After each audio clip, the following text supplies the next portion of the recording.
Hello friends, आज आम जाना जमी माप विषय। जमी माप कला बेले क्यों सब यूनिट व्यवहार करा जाए ता आज आम ए वीडियो रे आलोचना करिबा। जदि प्रथम थर पई आम चैनल को विजिट करिसेंती ताहेले वीडियोटी को लाइक करिवे और चैनल टी को सब्सक्राइब करिवे। तो आसंतु जानिबा जमी माप रे व्यवहार होतबा केतोटी यूनिट विषय रे। तो एक एयर समान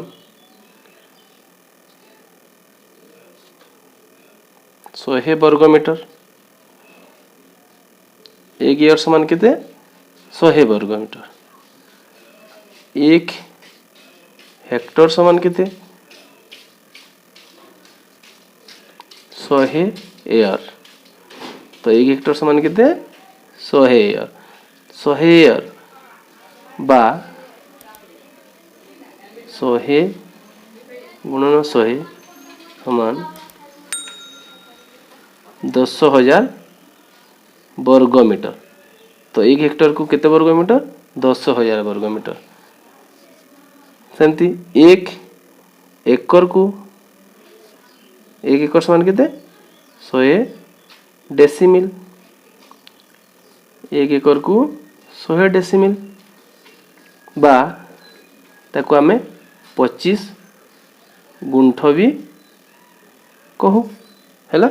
एक एकर समान 100 डेसिमिल बा 25 गुंठ। तो एक हेक्टर समान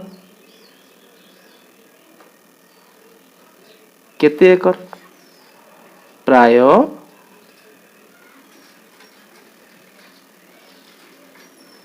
2.5 एकर हैला। तो ये देखो एक हेक्टर समान प्राय 2.5 एकर। तो प्राय 2.5 एकर कहले कोन प्राय 2.5 एकर कहिबार अर्थ हैला एक एकर समान सॉरी एक हेक्टर समान 2.472 एकर। तेणु एक हेक्टर को प्राय 2.5 एकर कहा जाए। ठीक अच्छे। तो वीडियोटी मु आशा कर पसंद आसथिबो। तेणु वीडियोटी को लाइक करिवे और सांग मानक सहित शेयर करिवे।